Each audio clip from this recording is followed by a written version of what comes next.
Eu estou aqui com a minha esposa, Adriana. Estamos casados já há 31 anos, somos pastores da Igreja Cristã Bíblica. E muitas vezes, muitos irmãos nos perguntam, né, como é que nós conseguimos manter um ambiente familiar abençoado junto com as nossas filhas que hoje já estão casadas. Então, eu acredito que é algo que moveu muito a nossa história, que desde que nós conhecemos a Jesus, eu e a Adriana éramos recém-casados, ainda não tínhamos nem a Fernanda e nem a Flávia, que são as nossas filhas.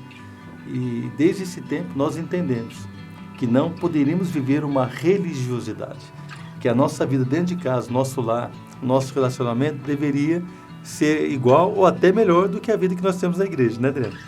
Sim, esse é o ponto básico, né, de a gente mostrar Deus para os nossos filhos no dia a dia, nas coisas corriqueiras. Não adianta a gente só falar de Deus para os nossos filhos, levar os nossos filhos à igreja para que eles escutem de Deus. Nós temos que viver a palavra de Deus, né? Não, é verdade. E temos muita experiência, né, nesse sentido. Por exemplo, eu cansei de ver a Adriana no quarto orando. As nossas filhas nos viram orando muito tempo, né, e nos veem. Eu lembro muitas vezes de chegar em casa, ver a Adriana no quarto, trancada ali com uma, duas, às vezes mais Bíblias, livros espalhados na cama e buscando a Deus. Minhas filhas cresceram nesse ambiente. Da mesma forma, eu também, elas me viram sempre adorando a Deus com o meu violãozinho, não é? E elas cantavam comigo, até hoje elas cantam aquelas músicas mais antigas, elas conhecem, que era o meu repertório na época e continua sendo até hoje, né? O repertório das músicas antigas, daquelas do início da minha conversão. Então, realmente tem sido um tempo maravilhoso. Nós podemos falar de outras coisas também, né, Adri? Eu acredito que a cultura que nós estabelecemos na nossa casa é uma cultura de colocar a palavra de Deus em primeiro lugar e de colocar assim, a obra de Deus num patamar onde o Senhor seja glorificado e honrado através das nossas vidas, da nossa família. É claro que a gente sempre toma muito cuidado para passear com elas, para estar com elas, não é para estar com os familiares, mas nunca deixamos de estar atentos e participando das coisas da igreja. Sim, a gente sempre fez das coisas corriqueiras do dia a dia uma forma de evangelizar nossas filhas, uma forma de mostrar Deus nas situações, né, e de colocarmos a palavra de uma maneira prática. Sempre quando elas voltavam da escola, a gente perguntava o que tinha acontecido, e em cima das situações que elas iam contando, a gente já ia colocando, né, o padrão da palavra de Deus, né? Então isso foi muito importante, de deixar as nossas filhas sempre imersas num ambiente espiritual. Eu lembro de um dia que a Fernanda veio com uma mão fechada, escondendo algo de mim. Ela devia ter uns 4, 5 anos. E ela estava voltando da escolinha escondendo algo. E eu vi, o que foi, filha dela? Com muito assim, sem graça, ela mostrou, ela tinha pegado um giz. E eu perguntei, você pediu esse giz para a professora? Aí ela, envergonhada, disse que não. E eu falei assim, então amanhã a gente vai devolver esse giz para ela. Mas pai, você vai junto comigo, me ajuda a pedir perdão? Eu falei assim, claro, filho, nós vamos juntos. E eu lembro que eu cheguei para a professora, né, e a professora, e a Fernanda, falou assim, olha, a Fernanda tem algo para te dizer. E a Fernanda falou assim, olha, eu queria pedir perdão para você, professora, porque eu peguei esse giz sem pedir. E a professora falou assim, não, tá tudo bem, não precisa. Eu falei assim, não, precisa sim. Ela errou e ela quer pedir perdão para você. A professora abraçou ela, não, tá perdoada. E a Fernanda saiu toda feliz. E no mesmo dia, Adriana, eu lembro que eu fui buscar as meninas na escola e eu passei numa rotisserie para comprar uma torta, um doce que a gente comprava. E a dona da rotisserie gostou tanto da Fernanda, achou ela tão bonitinha, Flávia, vou dar um presente para elas. Eu imaginava que ela fosse dar um chocolate, um pirulito, qualquer coisa. A gente estava numa rotisserie, fazia só alimentos, né? E a mulher entrou lá para dentro, quando ela voltou, ela retorna com uma caixa de giz, tudo colorido. Giz colorido, uma caixa fechada de giz. E eu lembro que na hora eu peguei a Fernanda, nós entramos no carro e falei, está vendo, filha? Você obedeceu a Deus, você pediu perdão a Deus e Deus deu para você não um giz branco, não um pedaço de giz, mas Deus deu para você uma caixa de giz e ainda colorido. E elas se alegraram, tanto a Fernanda quanto a Flávia. Então, querido pai, querida mãe, aproveite das coisas pequenas para corrigir seus filhos, para ensiná-los. Você vai ver Deus fazer milagres. E o mais importante, já que estamos falando dos nossos filhos, é a nossa postura espiritual diante deles, né? Diante deles não, diante da vida. Porque a proteção que tanto nós queremos que os nossos filhos tenham, ela virá de uma forma espiritual.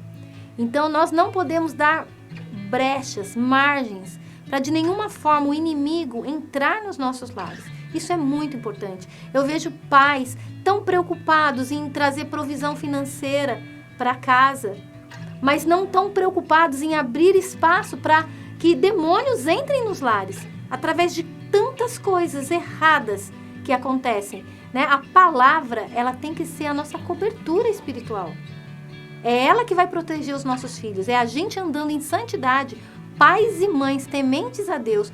Isso vai fazer total diferença. Os teus filhos, eles não precisam só do provimento financeiro, eles precisam da provisão espiritual. Amém. E é essa a grande responsabilidade dos pais. Quantas vezes você obrigou a Fernanda e a Flávia para virem na igreja? Olha, não consigo lembrar, não teve vezes. Né? As nossas filhas amam a igreja, amaram e amam até hoje a igreja. Né? O prazer delas é estar junto conosco na igreja. Porque nós, como a gente já falou, nós nunca fizemos disso algo religioso.